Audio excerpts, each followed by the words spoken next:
Hello friends, जय Hind friend. आज इस क्लास में हम पंचलाइट पढ़ेंगे और पंचलाइट को एकदम देहाती अंदाज में पढ़ेंगे। आप प्लस क्लास में याद करा देंगे एकदम कहानी के माध्यम से। आप ऐसा कहेंगे ना कमेंट में जाके, काश स्कूल में ऐसा पढ़ाया जाता। ठीक है, चलिए यहाँ पर देखिए पंचलाइट को एकदम देहाती अंदाज में लिखे भी हैं और देहाती अंदाज में पढ़ाएंगे भी। ये कम लिखा नहीं है, ये आपके बोर्ड कॉपी को भर देगा, 1 से 2 पेज भर देगा। हम ऐसा बताएंगे, ठीक है। देखिए आपको रटना नहीं है, सिर्फ कहानी के तौर पर पढ़ना है। चलिए यहाँ पर हम पढ़ना स्टार्ट करते हैं। पंचलाइट क्या है देखिए, पहले सब कहानी समझ लीजिए, 1 मिनट में कहानी समझ लीजिए। कहानी क्या है देखिए, एक गांव है, ठीक है, मतलब एक पिछड़े वर्ग का गांव है, बिहार। ठीक है, कोई भी गांव मान लीजिए, बिहार पिछड़े वर्ग का गांव है बिहार, जहां के लोग है पिछड़े भी है, मतलब ये भी शिक्षा उनके पास नहीं है। वो क्या करते हैं ना, वो गांव के लोग जाते हैं रामनवमी के मेले में। ठीक है, रामनवमी के मेले में जाते हैं और एक लालटेन खरीदते हैं। बात को समझिएगा, एक गांव है महतो टोली, महतो टोली भी नाम लेंगे, एक गांव है महतो टोली। वहां के लोग जाते हैं रामनवमी के मेले में और रामनवमी के मेले में जाकर ना एक लालटेन खरीदते हैं, जिसे पंचलाइट कहते हैं वो लोग। और पंचलाइट खरीदते हैं ना, उसे गांव में लाते हैं। गांव में बहुत खुशी का माहौल हो जाता है। खुशी का माहौल हो जाता है तो लोग उसे मतलब सम्मान की चीज समझते हैं, मतलब इज्जत वाली चीज समझते हैं। और उसे पूजा पाठ करने के लिए क्या करते हैं, मतलब पंचलाइट का पूजा पाठ करने के लिए वो जैसे अगरबत्ती कपूर जो भी है सामग्री इकट्ठा करते हैं। जैसे वहाँ के गांव के सरदार होते हैं, वो बोलते हैं कि पूजा की सामग्री लेकर आओ और इससे पूजा पाठ किया जाएगा। ठीक है, अब देखिए एक समस्या उभरती है कि पंचलाइट को जलाएगा कौन, क्योंकि वो लालटेन को कोई गाँव के लोग जलाना जानता ही नहीं था। देखिए तो उस गाँव में एक रहता है गोधन, जैसे हमारे मतलब आपके जैसे, चाहे मतलब इमेजिन कीजिए आपके जैसे गोधन रहता है, जो एक लड़की मुनरी है उसे प्रेम करता है। और प्रेम करता है ना, तो वो क्या गांव के लोग क्या करते हैं ना, उसको समाज से बाहर निकाल देते हैं। क्यों? क्योंकि जो उसकी मुनरी की माँ है, जो गोधन प्रेम करता है मुनरी से, तो मुनरी जो है ना, मुनरी की माँ है, वो गांव के पंचों से शिकायत कर देती हैं। और शिकायत कर देती हैं ना, तो जो पंच होते हैं वो गोधन को गाँव से बाहर निकाल देते हैं कि तुम्हें गाँव में नहीं रहना है। अब ये समस्या उठती है ना कि वो जो गोधन होता है ना, उसको पंचलाइट जलाना जानता है। वो जानता था पंचलाइट कैसे जलाया जाता है, मतलब लालटेन कैसे जलाया जाता है। अब देखिए वहाँ के मुनरी होती है, वो बात ना पंचों तक चतुराई से पहुंचा देती है। और पंचों तक चतुराई से वो बात पहुंचा देती है ना, तब क्या होता है कि गांव के लोग ना उसे बुलाते हैं और वो आता नहीं, मतलब अब समझेगा कि हम हेड हैं, आता नहीं है। तो उसे उसकी माँ जाती है बुलाने, मुनरी की माँ जाती है बुलाने। वो आता है तो पंचलाइट हो जाता है, गांव में खुशी का माहौल आ जाता है। तो वो मुनरी से उसका शादी हो जाता है। बस यही कहानी है। बस ये कौन लिखा है? ये फणीश्वर नाथ रेणु जी ने लिखा है। रेणु जी लिखे हैं यहाँ पर, इनका पूरा नाम फणीश्वर नाथ रेणु। तो लिखिएगा कैसे, यहाँ पर लिखा हुआ है, देखिए लिखा है कि पंचलाइट रेणु द्वारा रचित एक आंचलिक कहानी है, मतलब रियल कहानी है, रियली मानिएगा। ठीक है, इसको आंचलिक बोलता है। अब देखिए इस कहानी में बिहार है, बिहार नाम याद रखिएगा। इस कहानी में बिहार के राज्य के एक पिछड़े गाँव के लोग हैं जिनके पास शिक्षा नहीं है।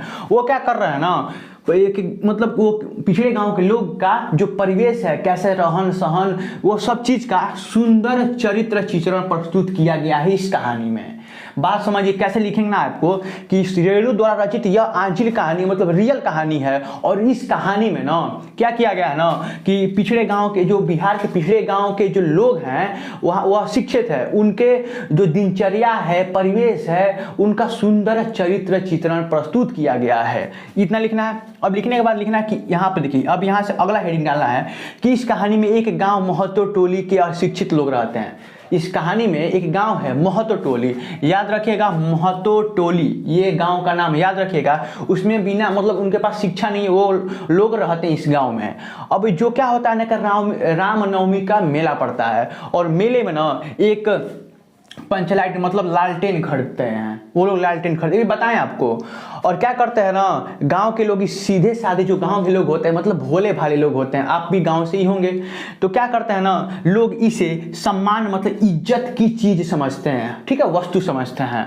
अब यहाँ तक समझ में आ गया। अब देखिए पंचलाइट को देखने के लिए ना गाँव के पूरे छोटे बच्चे, बूढ़े, औरत, जो भी सब लोग इकट्ठा हो जाते हैं। तो लिखा हुआ है पंचलाइट को देखने के लिए पूरे गाँव के छोटे बच्चे, बूढ़े, औरत इत्यादि लोग इकट्ठे हो जाते हैं। देहाती अंदाज में लिखा हुआ है। अभी कहानी बता है, उस कहानी को समझते रहिए।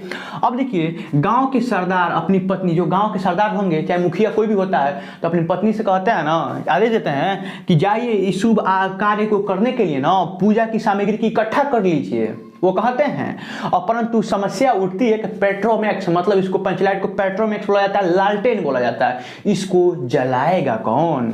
अब देखिए, ये देखिए यहाँ पर लिखिए इसको जलाएगा कौन। और गांव के सीधे साधे लोग जो होते हैं पेट्रोमैक्स को जलाना नहीं जानते। अब यहाँ पे एक ट्विस्ट आता है, इस टोली में गोधन नामक एक युवक रहता है। यहाँ से ट्विस्ट अलग है, यहाँ से यहाँ तक अलग है और यहाँ से यहाँ तक अलग है। इस टोली में एक गोधन नामक युवक रहता है, लिखना यहाँ तक, और जो मुनरी नामक युवती से प्रेम करता है ना। तो मुनरी के माँ अपने पंचों की क्या करती है ना, अभी बताया है, प्रेम करता है। और मुनरी की माँ पंचों से शिकायत की थी कि गोधन मेरे घर के सामने से अश्लील गाना, मतलब भोजपुरी जो भी गाना है गाकर गुजरता है। अब देखिए, तो पंचों ने उसे समाज से बाहर, गाँव से बाहर निकाल दिया था। समाज से भी लिख सकते हैं, गांव से बाहर निकले, समाज से बाहर निकाल दिया था, तुम जाओ कहीं कमाने, गांव में मत रहो, ऐसा लोग कहा था। अब मुनरी जानती है कि गोधन पंचलाइट जलाना जानता है। अब जानता है तो यह बात चतुराई से पहुंचा देती है पंचों तक, और यहाँ पंचों ने निर्णय लेकर उसे वापस बुलाते हैं। देखिए, पंचों ने भेजा था, मतलब यहाँ पूरा लिखा नहीं हुआ है, अब समझा देते हैं पहले। जैसे पंच भेजते हैं ना, किसी और को भेजते हैं कि जाओ गोधन को बुला के लेकर आओ, तो गोधन आता नहीं है। गोधन बोलता है उसकी माँ आएंगी बुलाने, तब आएंगे। तो उसकी माँ जाती है बुलाने, तो गोधन आता है। और गोधन आता है तो वो क्या करता है ना, पंचली जला देता है और गाँव में खुशी की उम्र आ जाती है।